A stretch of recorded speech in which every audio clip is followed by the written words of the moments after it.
Archaeologists are afraid to dig in some spots. No one has the courage to ask questions, and findings so unsettling that they were suppressed and removed from textbooks. From symbols that refer to earlier worlds to megaliths that no one could have constructed ours. These are not historical voids. They provide as proof of something more ancient, unfamiliar, and totally out of place. This goes beyond archaeology. It's encounter with a past we were never supposed to recall. Consider a society devoid of hard metal, wheels, and a writing system. Instruments. However, they left behind a building composed of millimeter-cut stone pieces. Accuracy. Surfaces with flawless straight angles, mirror-like gloss, and symmetrical grooves that appear to have been machined in a contemporary manufacturing facility. It seems unthinkable, but Pumapunku is exactly what you'll discover there. High in the Bolivian Andes, an old stone site surrounded by a hostile environment and rough terrain. It's neither a magnificent temple nor a pyramid. Pumapunku is just strewn stone chunks. However, their blocks have confused and unsettled contemporary archaeologists. Because if this place shouldn't exist if what we know about history is accurate. Who constructed it? Given that none of the necessary technologies had allegedly been developed yet, how did they manage to accomplish this? Puma is more than just an ancient enigma. This scientific conundrum hasn't been solved by contemporary study. Resolved. Without wheels, metal tools, and contemporary technology, then how are they able to cut stone so accurately? In your opinion, what actually transpired at Pumapunku?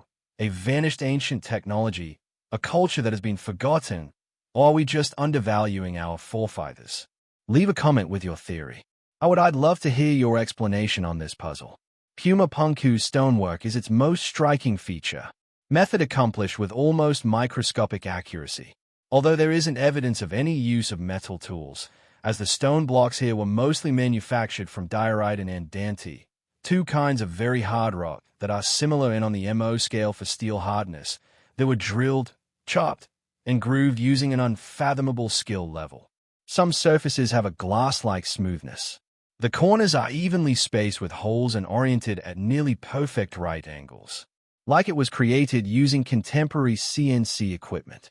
The issue is that it's becoming later and more there is no evidence of working stone at this level in the High Inca culture. Sophistication.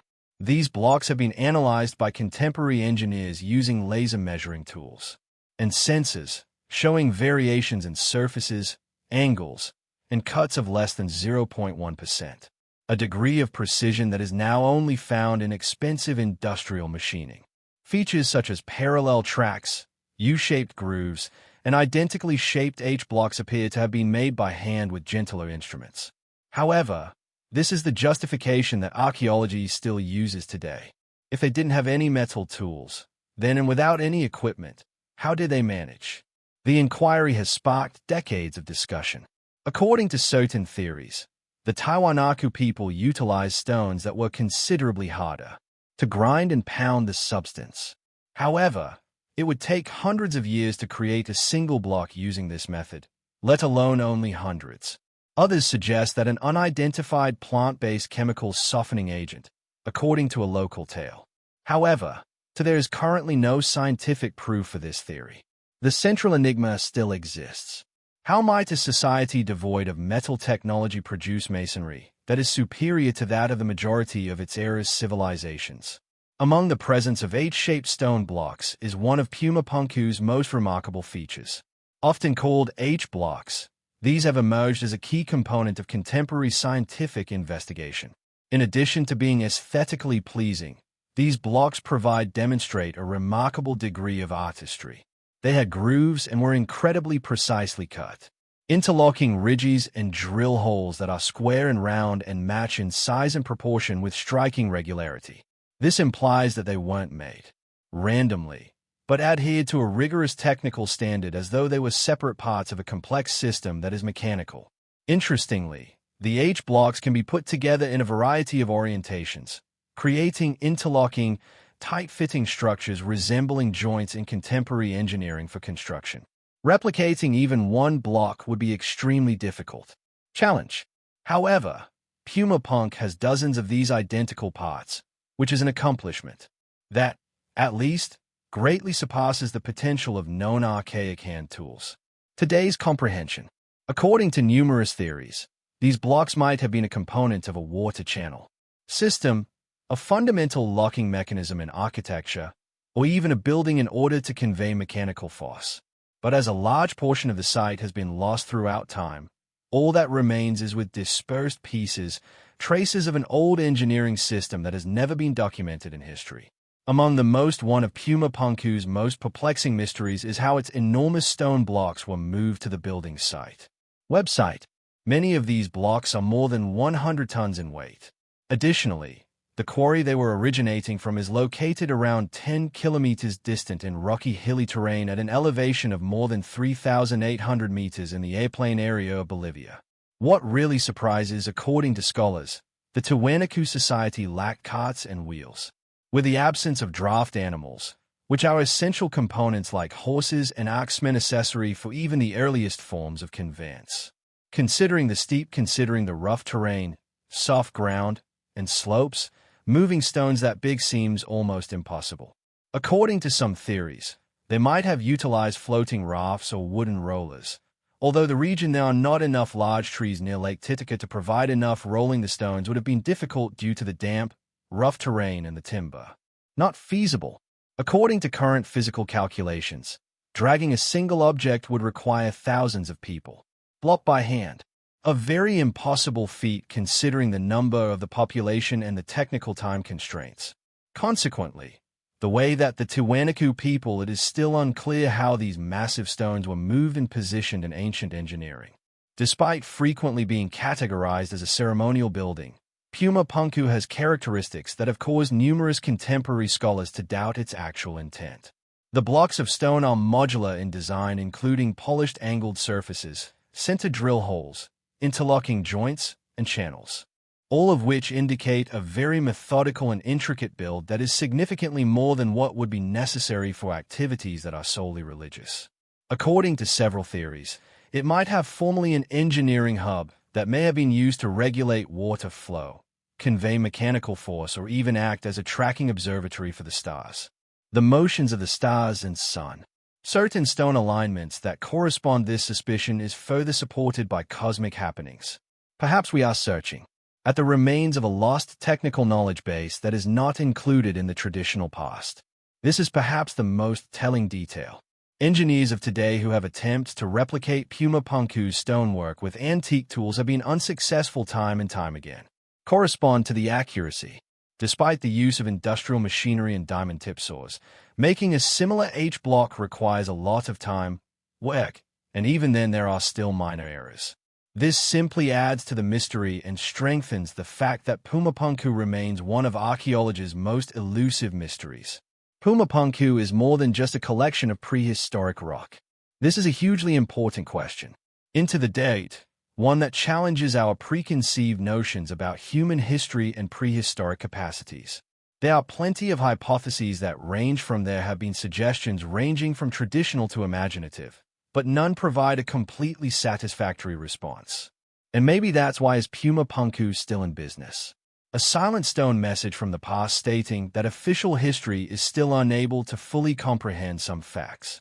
One ancient monument has silently stood beneath the scorching sun of Giza, where the desert conceals mysteries older than monarchs, refused to be explained for ages.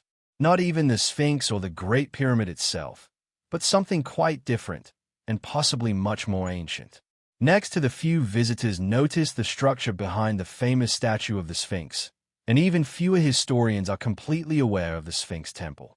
Constructed out of limestone blocks that can weigh up to 200 tons, the size of railroad cars. This quiet everything we believe to be true about ancient Egypt is called into question by the ruin. No names, no inscriptions, no justifications.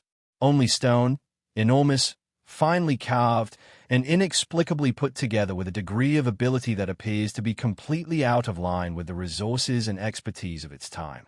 Did the pharaohs build this temple? Or should we look at the heritage of a long-gone civilization? Someone who is skilled with stone violates the standard timetable. Although the rock itself may have the answers, the queries it poses are more vibrant than before. Do you think that the Sphinx temple was actually constructed by the ancient Egyptians? Or might it be the remnants of a long-gone civilization, older than the chronicles of history? Please share your thoughts in the comments section. Who actually constructed this enigmatic edifice? The Sphinx temple was built using massive limestone blocks, several of which were 200 tons in weight. These megaliths weren't just randomly stacked. They were trimmed perfectly, formed and assembled so tightly that even with today's advanced tools, the gaps between the blocks continue to be extremely thin, occasionally just as thin as a human fingernail. No signs of mortar can be found between them. There are similarities between this interlocking construction and other old megalithic locations worldwide, such Baalbek in Lebanon or the platform underneath the Temple of Jupiter, creating unsettling cultural connections thought to be unrelated. The context adds to the wonder of this accomplishment. As stated by according to conventional Egyptology, the temple was constructed during the around 2500 BCE, during the Old Kingdom period, most likely by the same culture that built the pyramids nearby. But the building techniques implied by the stones of the Sphinx temple seem to outdo even the methods employed in the Khufu Great Pyramid. Although the Sphinx temple used pyramid bricks that weighed between 2 and 15 tons on average, more than 10 times that weight in monolithic stones. How did these get there? Raised and precisely positioned without the use of cranes, industrial iron tools, or even rollers. In order to gauge the weight, a 200-ton block is roughly the weight of 130 contemporary passenger automobiles. There's not historical written documentation describing the transportation of such enormous stones. A few large groups of laborers are thought to have hauled the blocks on water-lubricated sledges. However, this turns into becoming more and more unrealistic when taking into account the final's weight and precision positioning. Additionally, in contrast to the pyramids, where the block mass was somewhat because of the Sphinx temple's architecture, which called for equitable distribution and layering, a few of these megaliths may be arranged in intricate interlocking structures. A task that calls for extremely sophisticated architectural planning and execution in addition to physical force. Furthermore, these stones were extracted straight from the Sphinx enclosure trench, indicating that the bedrock removed in order to sculpt the Sphinx's body suggests a close relationship in between the temple and the statue. As a result, numerous academics have suggested that it's possible that the Sphinx and temple were constructed simultaneously, or perhaps that the temple was constructed with stone that had been quarried, and the surviving form that remains as the mysterious statue of Leonine. If the connection is accurate, we also have to deal with the Sphinx itself may have existed long before the Old Kingdom, according to this theory. Signs of water erosion have been identified by geologist Dr. Robert Schoch and others on the walls of the Sphinx enclosure, erosion that would have needed centuries of intense precipitation, a climate that was absent from the area before to 5000 BCE. This implies that the Sphinx temple may also be from a far earlier period, possibly thousands of years ago, compared to what Orthodox Egyptology accepts. This has a lasting impact on our knowledge of prehistoric human societies. If there was a pre-dynastic civilization that was able to perform this kind of engineering, cutting, moving, and putting together numerous megaliths with accuracy, but where are the documents? Where are the blueprints, the technology, the instruments, or the linguistic relics that describe how they were accomplished? Such skill in architecture. According to mainstream academics, the lack of the burden of proof has not been satisfied if there is conclusive evidence of a previous culture. But doubters of the traditional timeline emphasize that time, degradation, and deliberate such traces may have been readily obliterated by destruction. Ultimately, a large portion of ancient history is based on incomplete reconstructions and dispersed fragments. If even one presumption is incorrect, like the Sphinx's dating, the whole chronology might fall apart. And then there's the design's mystery itself. In contrast to other ancient kingdom temples that used smaller, easier to manage, the design of the Sphinx temple features stones in neatly arranged columns and spacious courtyards. Megalithic, monolithic, and minimalist. Its appearance is more primordial, with enormous blocks that have been squared off to create walls and pillars in a purposeful and sterile arrangement. There is a feeling of permanence and monumentality, as if the building was designed to last for millennia, not just centuries. The building's size alone indicates that it had a function other than ceremonial. Maybe a cosmic function that coincides with astronomical markers or solar cycles. 8 Temples' orientation toward the rising sun on the equinox is another noteworthy feature. Adding to the mystery, the Sphinx Temple's floor plan features almost perfect symmetry, with 2 rows of elevated platforms, side chambers, and pillars, all made from those same huge pieces of limestone. This degree of geometric preparation suggests a profound comprehension of spatial reasoning and engineering, long before such ideas were believed to have existed in the valley of the Nile. Then there is the quiet. There are no hieroglyphics, inscriptions, pharaoh cards, or gods. In Egypt, a country known for its recording culture, it is unusual. Anything from cosmic stories in stone to daily crops. Some people think that the lack of inscriptions implies that the temple existed before Egypt's writing system or that a culture with completely different cultural traditions built it. This leads us to the query. Were the Egyptians who constructed the Sphinx temple known to us, or were the dynasty Egyptians acquired, embraced, and modified it from a much older age forgotten? What became of those original builders, if any? Were they wiped out by a natural catastrophe such as the impact that the younger Dryas is thought to have produced abrupt changes in the world's climate circa 10,800 BCE? Or did their culture just disappear? Their expertise as their legacy was gradually buried by the Saharan sands. These days, as new technologies such as 3D scanning and ground-penetrating radar discover additional mysteries beneath the Giza Plateau, many people think we're about to changing the way we think about early civilization.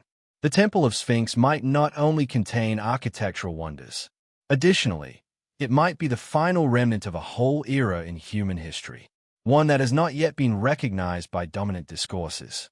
Consequently, we have fascinating mystery. A modern temple made of massive stones that have been precisely carved machines that would be difficult to duplicate, put together without mortar, and oriented with heavenly occurrences. A shrine with no written description. Next, a statue whose origin, face, and torso are still up for discussion. Additionally, the more we learn, the less complete the official narrative appears to be. Is it possible that the Sphinx Temple is a silent symbol of Old Kingdom ambition rather than merely an oddity? Monument to a long-lost engineering knowledge? If the solution is hidden in the sand, so it's up to us to continue posing the queries in the hopes of eventually discovering reality that is even older than the pyramids. Imagine traveling far into an area where no one has set foot and where thick jungles whisper age-old secrets. Something long forgotten by time appears to be protected by the quiet desert.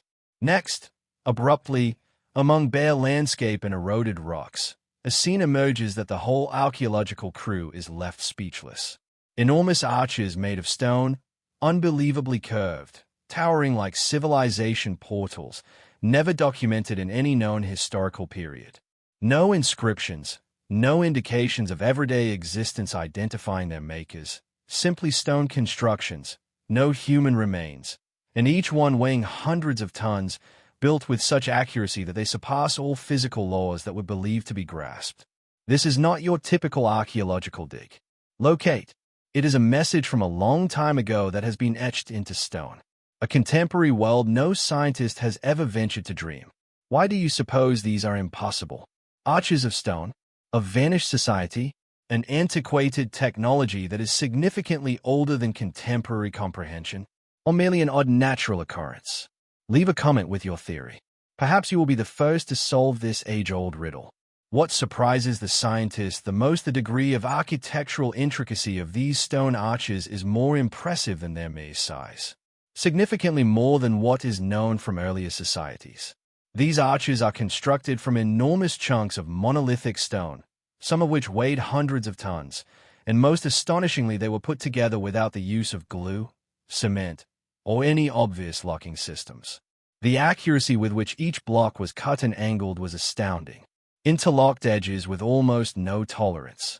Even a small difference of a few millimeters could cause the whole building.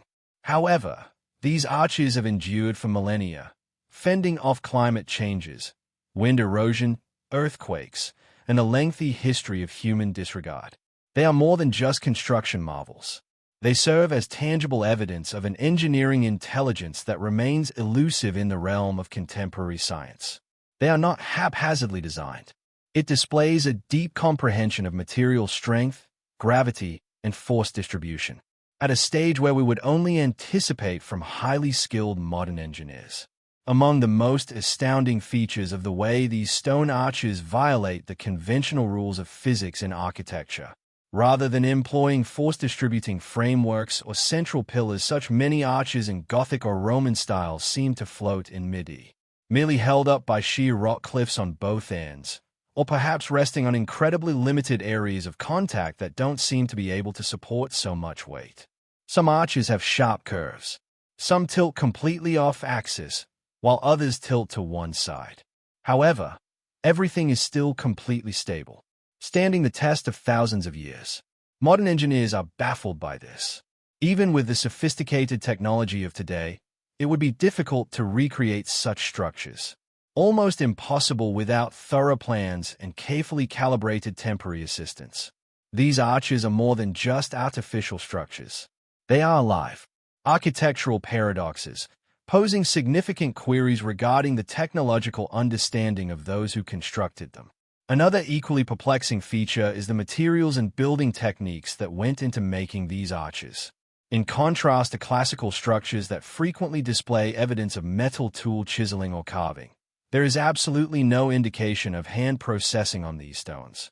The surfaces of several of the stones are oddly polished, and other areas seem to softly bend, as though the granite had been melted and then poured into molds.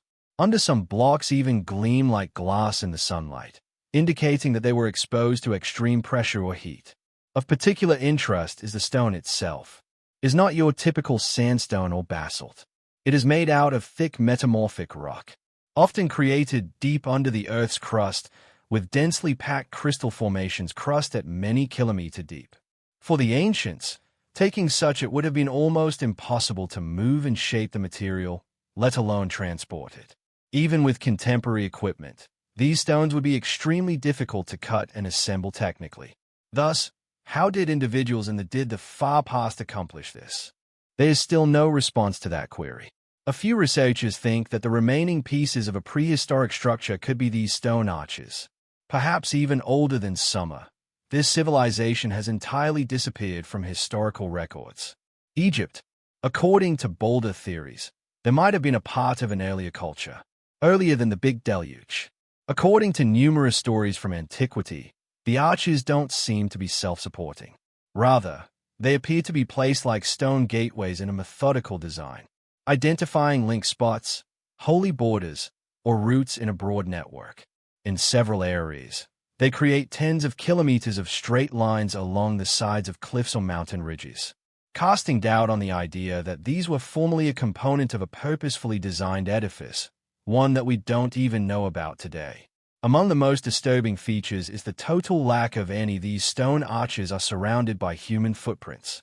There are no communities in the area, no ceramics, no implements, no graveyards, and none of the traditional components that usually accompany historic sites. The enormous stone structures are all that are left. As though they never belonged to any recognized human civilization, they stand peacefully in bleak surroundings. This brings up unsettling query. It's possible that the people who constructed these colossal buildings didn't live like us or disappeared in a manner so complete that history forgot about them. Existence. According to some conservative experts, these stone arches are just out of the ordinary. Geological structures formed by tectonic action and erosion over millions of years, action or weathering that occurs naturally. But this explanation appears quite rapidly into doubt when contrasted with verifiable facts. The flawless symmetry, arches that are uniformly spaced, and certain alignments with astronomical axes all appear to be considerably too accurate to be the product of haphazard natural processes. Additionally, geological examinations have shown that the stones that make up these arches don't are a component of the local sedimentary strata. They were brought from somewhere else, indicating deliberate positioning. These elements all suggest human participation. However, who constructed them? And how is still a riddle that no one can fully explain. One more oddity: some of the arches have an incredible acoustic resonance effect. when generating a sound while standing exactly in the middle of the arch. Even a small whisper, it reverberates with remarkable depth, clarity, and length. A few of this phenomena has been replicated by acoustic engineers, who speculate that the building may have been purposefully intended to serve as a resonant ceremonial space or perhaps even as old technology that used vibrations and sound to function. Something that we are solely starting to comprehend today. Whether elucidated by astronomy, religion, sound resonance, or even the involvement of highly developed entities, these impossibly difficult stones for current science, arches are still a mystery. They don't merely contest history. They insist that we reevaluate our assumptions concerning the past and about what the ancient people were capable of. If they are the remains of a civilization like that, they are more than just buildings. They are messages transmitted through time and etched in stone. And the most important query still reverberates beneath each arch. To what extent do we actually understand our own past? A mystery that has been concealed among Western India's dark basalt hills. The world was startled. In UE, stone serves as both the material and the monument itself. No brick was placed on top of another in this instance. Rather, a whole intricate network of temples, passageways, shrines, and sculptures was etched straight into the mountainside as though someone had carved a masterpiece out of the rock's very core. The enormous monolithic Kasha temple stands out quite unimaginably. Shrine with elaborate embellishments that are symmetrical and carved from the top down to the millimeter.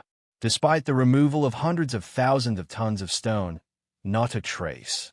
No architectural designs, no construction records, and no one knows how it was finished. The most important question then comes up. Did you lose your technology? Existed in the past, much beyond our current comprehension? Or is this the quiet evidence of a lost period in human history when people arrived at incredible engineering feats just to disappear without a trace? How do you feel about the complex of all aura? Did ancient people actually have a technology that we don't have, totally forgotten today?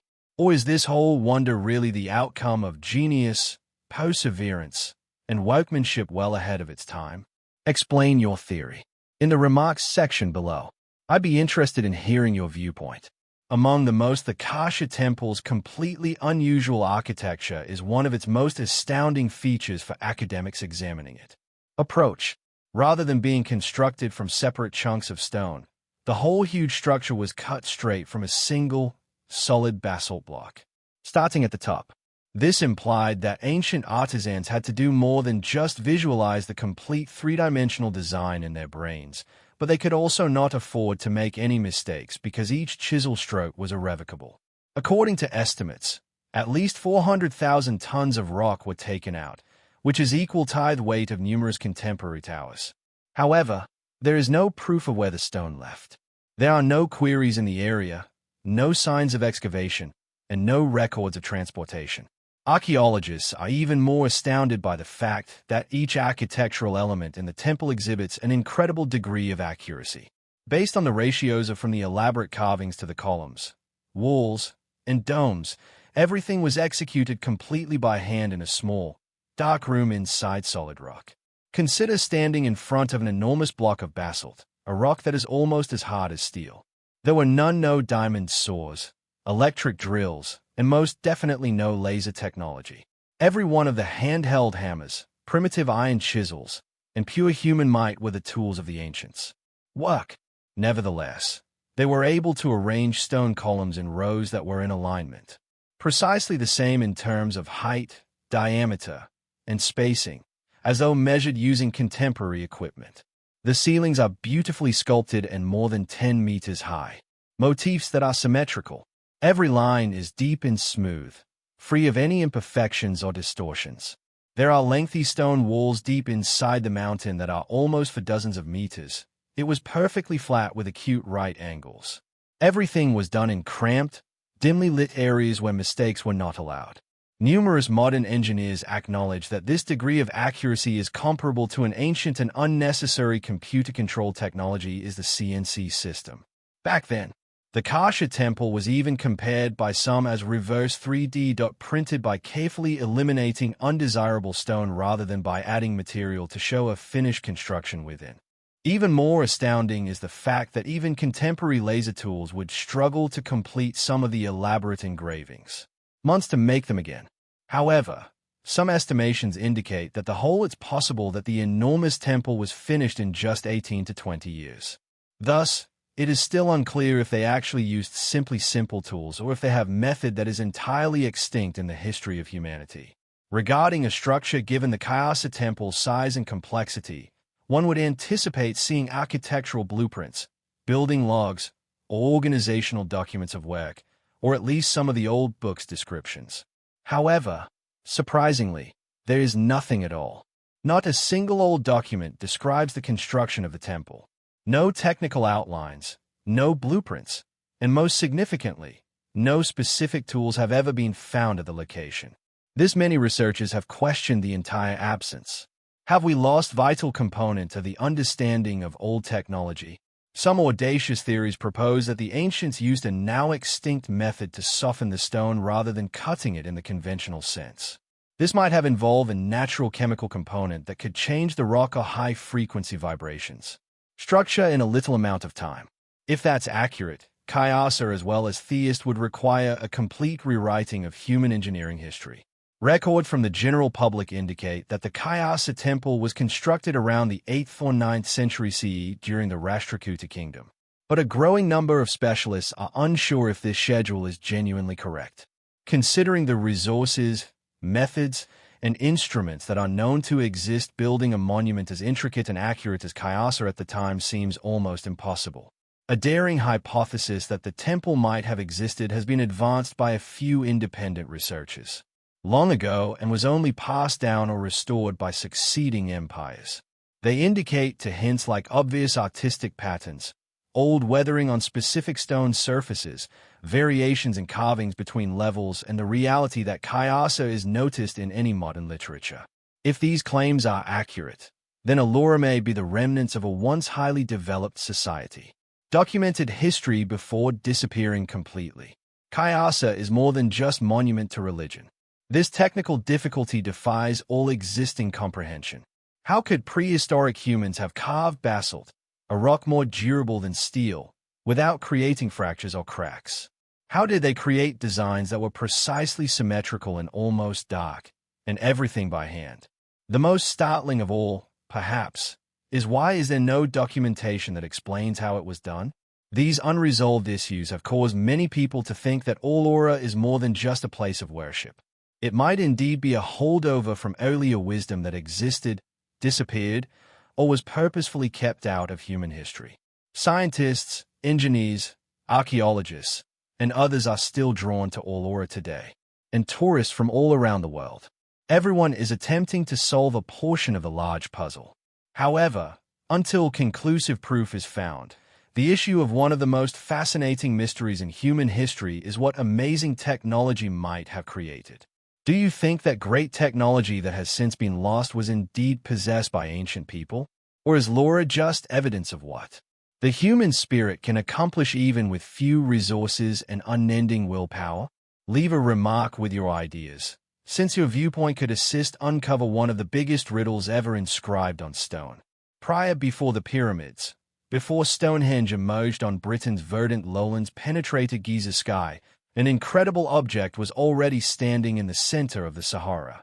In one of the world's most hostile deserts, a group of prehistoric humans constructed a building so old, so accurate in terms of astronomy, and so cloaked in mystery that scientists are being forced to reconsider the beginnings of civilization. This location is Nabta Playa, which is buried in the southern sands. Egypt, where more than 7,000 stone circles were built in accordance with the stars. Years in the past. It is 1,000 years older than Stonehenge, not merely older, and perhaps the earliest astronomical observatory in history. How could middle-aged nomadic herders produce something so sophisticated out of the desert? Why has this website persisted in the historical shadows for so long? Everything we thought we knew could be altered by what you're about to learn. Concerning the ancient world, what are your thoughts? Could a band of herders in the desert was the world's first observatory actually constructed thousands of years before the pyramids? Or is there even something still buried under the sands, older, Leave a comment with your theories below. Together, let's solve this riddle. When considering ancient megalithic constructions, instantly conjure the famous Stonehenge silhouette on the English the Plains. Constructed between 3000 and 2500 BCE, Stonehenge is frequently regarded as one of the world's oldest and most enigmatic ritual sites. However, few people are aware of that far from Britain's lush, green hills, deep in the Sahara, is a location that might be much ancient and more mysterious in many respects. It is estimated that Napier was built as early as 500 BCE, perhaps as early as 6000 BCE, indicating that it is at least 1,000 years beyond Stonehenge's age. Under light of that, when Europe was still under during the Neolithic period, when agriculture was still in its infancy and the majority of tribes lived, the people of Napa were already building stone circles in crude homes, ceremonial constructions, and monoliths. These weren't only markers. They were in harmony with the stars. They suggested a degree of preparation and ceremonial behavior, purpose that isn't typically connected to pastoralists who live on the move. The notion that a society in which Saharan landscapes remote from riverbanks and fertile soils that supported prehistoric societies, it's amazing that someone could construct such a webpage so early. It compels us to challenge the conventional chronology of social and technological advancement. The historical climate also reveals something. Between 8000 and 5000 BCE, the Sahara Desert was going through what is now known as the African humid time frame. Large areas of the desert were transformed into saves and grasslands with rivers and lakes. The Napa Pliers was a big pliers, a rye lake bottom that occasionally became wet, making it an important meeting place for both people and animals. In this period, nomadic communities, cattle herders, started congregating in Napa on a seasonal basis. However, they didn't merely graze in exchange. They raised stones, performed computations, and looked up at the sky unintentional patterns. Long before the first pyramids were built, they etched their conception of the cosmos into stone, or even imagined. Because of this, Napa Playa is not just older than Stonehenge, but also perhaps the Earth's oldest known astronomy site. What are these stone circles? Exactly. 8 circular stone construction around 4 meters in diameter is at the center of the site, composed of tiny standing stones arranged in radial lines. Around the circle are a number of larger monoliths, some of which are thought to align with significant astronomical locations, especially when the sun rises and sets on the summer solstice. More astounding, though, is the potential for some of these stones to line up with the star Sirius, and the constellation of Orion's belt is a collection of celestial bodies that are firmly rooted in mythology from later Egypt. According to academics, these alignments show a complex knowledge of solar calendars, precession, and star migration across millennia prior to such information being documented elsewhere. In light of this, Napa Playa symbolizes the first documented human attempt to measure cosmic time using immovable structures, establishing it as a sort of proto-preservatory that is not based on a sedentary urban lifestyle, but in the way of life of nomadic herders. How did this kind of information come to be? Completed these under the wide open skies. Folks herd cattle and watch the stars? Where they are driven by pragmatic requirements, forecasting rainfall, identifying seasonal migration, or something more profound, a wish to understand the heavens and establish a connection with the divine? Whatever their motivation, the outcome is evident. A sign of deep time intelligence is Napa. It is years, if not millennia, older than any comparable site that is now known. Archaeologists have found buried cattle remains in ceremonial trenches next to the stone circles, covered with slabs of stone. These were neither practical burials nor food refuse. They were ceremonial. This implies that there may be spiritual beliefs in the community, honoring cattle as sacred creatures, a notion that is very reminiscent of later Egyptian worship of the cow deity, Gathera. According to several academics, perhaps these isolated deserts are where Egyptian religious symbols first emerged, rings where ceremonies were carried out outside. Napa Playa might have served as a sort of pilgrimage destination where groups gathered to talk with their ancestors as well as for utilitarian reasons, cosmic beats and gods. The connection between observing the stars and religious ritual has great power, and it's included into the design of the website. The divine and time were closely related in many ancient cultures. The Nipia and related could be among the first examples of this perspective on the world. Among the more intriguing scenarios is that the Napier builders were not an entirely distinct society, but the intellectual forebears of the early civilizations in the Nile Valley. According to some Egyptologists, as the Sahara began to dry out around 4000 BCE, as they moved eastward, these nomadic communities settled along the Nile and brought with them their symbolic systems, rituals, and understanding of the cosmos with them. This may indicate that the earliest aspects of ancient Egyptian society, such as its calendar and emphasis on the stars, the desert herders, are the origin of alignment and even literary traditions. Apply a napta. It is a theory that fundamentally alters how we perceive Egypt's growth, indicating that the origins of one of the biggest civilizations can be found deep within the ancient world, not just along the Nile. Saharan green. Napa is still mostly unexcavated despite its significance and understudied. The property is situated in a rough, isolated area that makes archaeological work is challenging. Extreme heat, shifting sands, and logistics. There hasn't been much research on problems. Many scientists think that only a small section of the site has been discovered, and there may be more structures hidden beneath the desert surface. Burial holes or unidentified ritual monuments. The absence of extensive. Another question is what the general public knows about Napta Playa. Why is this enormous site, which may be older than any other celestial structure, that isn't included in the story of our common global heritage? Maybe the tale of simply said, Napta Playa is too old, too far away, or too disruptive to our traditional perspective of the origins of civilization. However, that is gradually shifting, and more stone circles in the southern Egyptian deserts are attracting notice. Whisper a human history that has been forgotten. Nepalia is not merely a forerunner to the Stonehenge. It is a tribute to the tenacity, intelligence, and creativity. Originating in a desert that was once teeming with life, it's an addition to time and stars. Stones also convey ritual, memory, and the beginning of culture itself.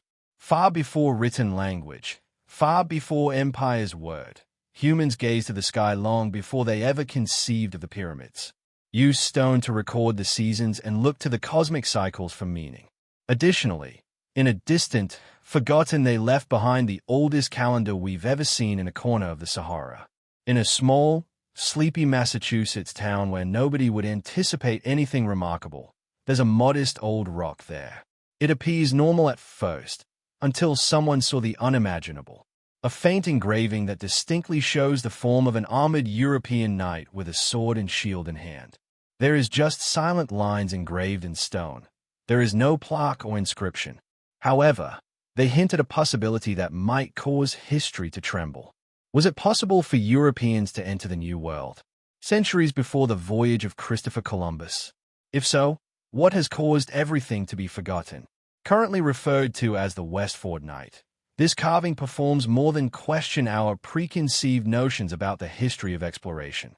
It might purposefully reveal a story, concealed, a cove-out journey, a cove-out demise, and a monument interred in quiet hundreds of years. What are your thoughts? Is this just a naturally occurring rock, shaped that just so happens to look like a person?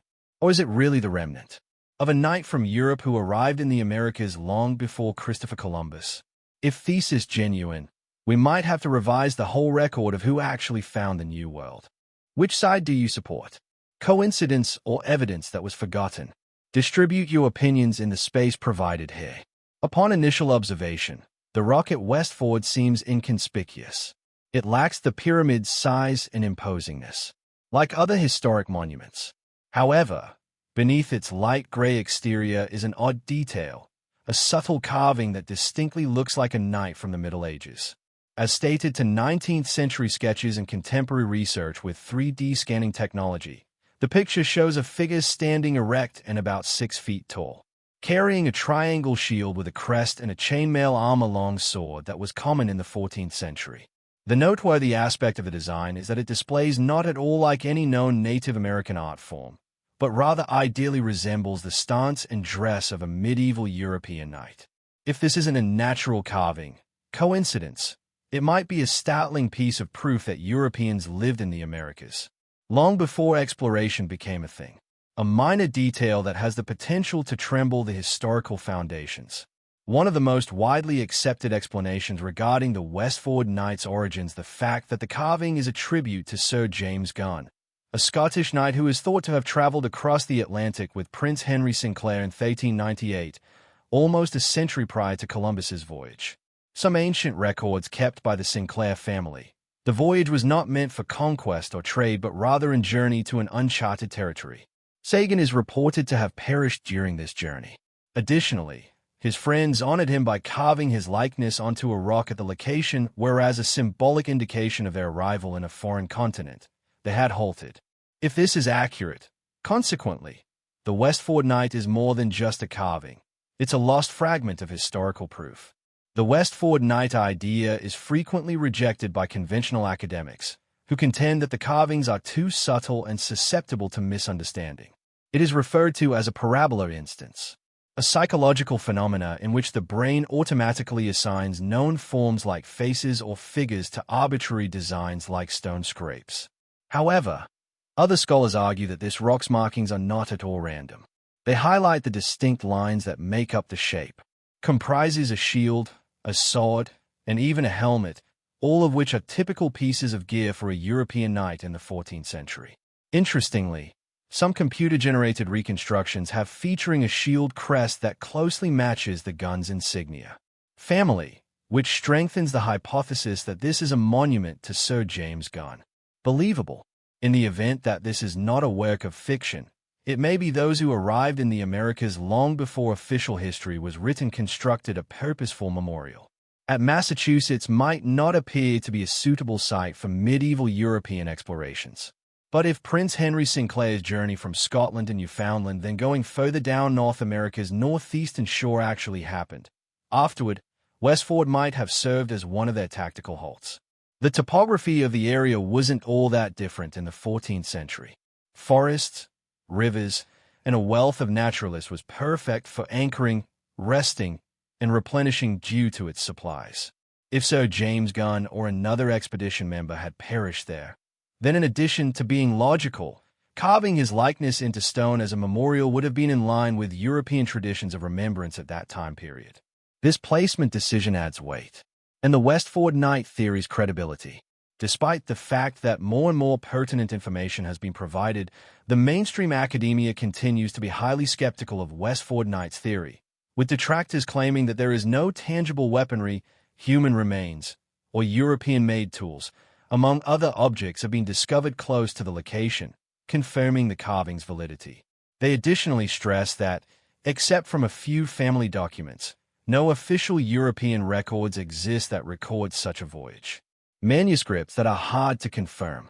There are Native American legends that make reference to light-haired individuals arriving from the ocean, but it's too difficult to verify the specifics. Identity or era. However, proponents argue that time, climate, and physical evidence can have been lost due to centuries of urbanization, or just that we haven't dug the correct hole yet. The query still stands, and that there is still much dispute. There are other cases besides the Westford Knight that questions accepted theories on how the Americas were discovered. On the other side, the United States, there are a lot of additional enigmatic locations that indicate Europeans might have arrived in the New World much earlier than most people think. For instance, the Kensington in Minnesota, a piece of run stone bearing Viking-style ruins, has generated controversy in archaeology for more than a century. Or Rhode Island's Newport Tower Island that evokes the Old World with its circular windows and stone arches. Many people think that European architecture could not have been constructed by Native Americans. Not to be overlooked is the Dion Rock, another boulder that can be found in Massachusetts, encrusted with enigmatic symbols of unidentified origin. When all of these hints are considered collectively, they appear as a network rather than as separate anomalies. Numerous evidence indicating that Europeans might have traveled by several routes from Scandinavia to the Americas and from Scotland to the Iberian Peninsula. This historical period has been ignored by popular narratives. Whether the Westford Knight is indeed shows a European knight from the Middle Ages, and it has come to represent unresolved inquiries in the history of humanity. It represents the tales that are forgotten in the shadows of official accounts. The journeys that might have changed the course of history but were never recorded in its entirety. The people who departed, whether they were heroes or nomads, faint remnants that time will eventually bury. What are your thoughts? Could Westford Night just be a coincidental event misinterpreted as something more? Or does it represent the last surviving proof of a European exploration of the New World? Long before Columbus, long before it was written down in modern history? Give your ideas below. Like a single carved figure on a stone could lead us to compel to alter a whole period of human history. There once stood a mud brick tower, now in ruins, with pride in the southern Iraqi deserts. However, it was much more prevalent thousands of years ago. Rather than a house of worship, it served as an early civilization's lifeblood, a place where the gods and humans, heaven and earth, meet. And if the Sumerian myths are accurate, then concealed in this exact location were items referred to as the Tablets of Destiny, which are not just rules but the origin, the universe's own code. According to the Sumerians, whoever possessed them had authority over knowledge, magic, society, and everything else. Perhaps even destiny. Additionally, Enki, the god of wisdom and water, was once their caretaker. However, he violated a holy ordinance. Humanity received that wisdom from him. What was it really concealed within Enki's ziggurat? Buried by a forgotten treasure time? Or proof of a bygone era when humans and gods coexisted before all traces were destroyed by water, battle, and oblivion? If you were able to find, what would you do if you found one of the buried tablets of fate at the Enki ziggurat? Together with it, discover the universe's mysteries, influence the future, or destroy every boundary that humanity has ever encountered. Post your most audacious ideas in the comments section below. Erode wasn't merely an historic city. They considered it to be the birthplace of human civilization. The Sumerian king list, an old record that combines myth and history, claims that Erode was the first city ever to be built. Founded, going all the way back to the time when monarchy came down from heaven as early as before the Great Flood. In that regard, the Enki ziggurat was much more than just a place of worship. It served as the first real hub of understanding, a location where social institutions, laws, religious ceremonies, and systems of philosophy were developed and spread. Here was where knowledge first appeared, encoded into ideas that could be researched, documented, and transmitted across generations. The renowned Sumerian deity Enki was much more than a power of life or the water deity. In mythology from Mesopotamia, he represented magic, ingenuity, and knowledge. According to the Sumerians, Enki was the someone who covertly imparted to humans the fundamental information required to construct civilization, how to build cities, create tools, organize society, carry out ceremonies, and even employ magic to keep themselves from disorder. This was remarkable because all of the concepts known as the universe's operational laws were not created by others, but existing as the so-called tablets of destiny in my shape. Encino only protected them, but was the first deity to have the audacity to reveal them to humanity. A bold and dangerous move because it made it harder to distinguish between the mortal and the divine. Because of this action, he became a symbol of enlightenment and the person who established the theoretical groundwork for all subsequent societies. One of the many enigmatic hypotheses surrounding the Enki ziggurat is the notion that it originally protected the Mi, often referred to as the Tablets of Destiny, are metaphysical beings thought to the ultimate repository of all cosmic knowledge. Sumerian mythology states that they were more than just legal paperwork. They were considered to be celestial qualities, symbolizing the underlying ideas that constituted the world: art, love, architecture, power, ritual, battle, justice, and even magic. These weren't creations of the gods, not human inventions. Only those that the gods selected were allowed to use or distribute them. For this reason, Enki's decision to share the mawkish humanity is regarded as a mythological turning point never seen before. It wasn't merely a defiant take action. The sacred line separating gods and mortals was broken. In one well-known story, the goddess Inanne, who sought supreme power, Journey Tai Their Mai will be stolen from Enki's shrine in Eridu. Despite being fictional, this tale is considered by academics to be a deep metaphor for the initial transmission of knowledge from the supernatural realm to humanity. The ziggurat of Enki might have been, if even a portion of this mythology is accurate, the world's first formalized knowledge center. There, it weighs fundamentals of power, ethics, technology, religion, and law were organized. Before any other known civilization made an effort to record such systems, hundreds of years had passed. Because of this, some contemporary scholars have characterized this temple as a type of heavenly library that conserves not just tangible things but also the very notion of universal order. No one can honestly say that they have seen a literal tablet of destiny. But what's really fascinating is that numerous prehistoric clay tablets discovered at Eridu and the surrounding areas include extremely enigmatic formulas and symbols, many of which are still unsolved to today. These relics considerably deviate from ordinary Sumerian administration or financial documents. Rather, they bear philosophical, ritualistic, and occasionally cosmic characteristics. According to some wild notions, they could be traces of ancient data storage, gadgets, older technology that are ingrained in ways that our contemporary society cannot longer understand.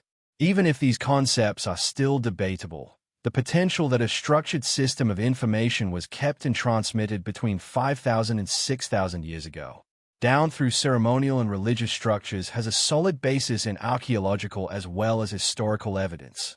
What a ziggurat was not only a place of worship, it was a striking representation of the interconnectedness of all people and the divine. Its smooth peak and multi-tiered design extend toward the sky. The ziggurat was constructed to provide as a link between the terrestrial realm and the sacred space.